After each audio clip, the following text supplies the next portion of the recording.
Bonjour à toutes. La méditation de ce matin se trouve dans le livre des Actes des Apôtres au chapitre 11 du 1er verset au 18e verset.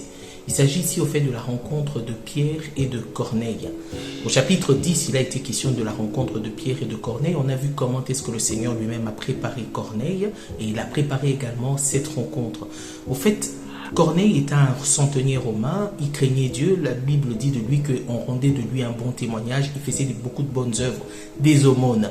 Et le Seigneur voulait que la connaissance de Corneille sur Christ, sur ce Dieu-là qu'il était, puisse augmenter. Et donc il lui a envoyé Pierre. Et nous savons que Pierre a dû aller, il a même dû se faire violence parce qu'il avait eu une vision dans laquelle il lui était demandé par le Seigneur de tuer et de manger toutes sortes d'animaux impurs. Et Dieu lui a dit, ne considère pas comme impur ce que moi je considère comme pur. Et alors, quand Pierre est revenu de cette rencontre avec Corneille, il a eu à se faire remonter les bretelles, comme on dit, par ses autres frères juifs.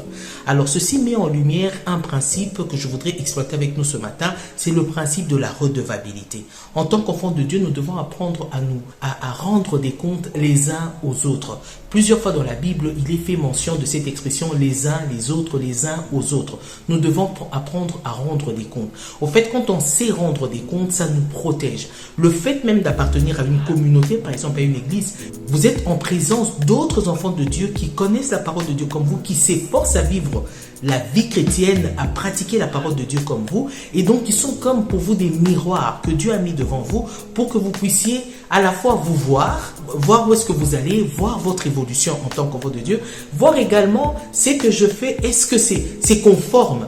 C'est vrai que le fait pour Pierre d'être allé manger avec Corneille, passer du temps dans la maison d'un incirconcis, ça allait à l'encontre des traditions, des habitudes qu'ils avaient.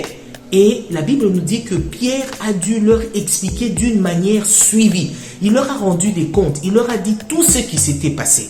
Alors bien aimés, j'aimerais attirer l'attention ici, premièrement aux électrons libres, aux personnes qui évoluent sans assemblée, sans communauté. Je suis chrétien, je suis chrétienne, je vis ma vie chrétienne seule. Je n'ai pas besoin que les gens viennent voir dans ma vie privée. Quand on va dans les églises, ça fait que les gens commencent à s'immiscer dans votre vie. Voilà, je n'aime pas ça, je veux être loin. La Bible nous dit n'abandonnez pas vos assemblées.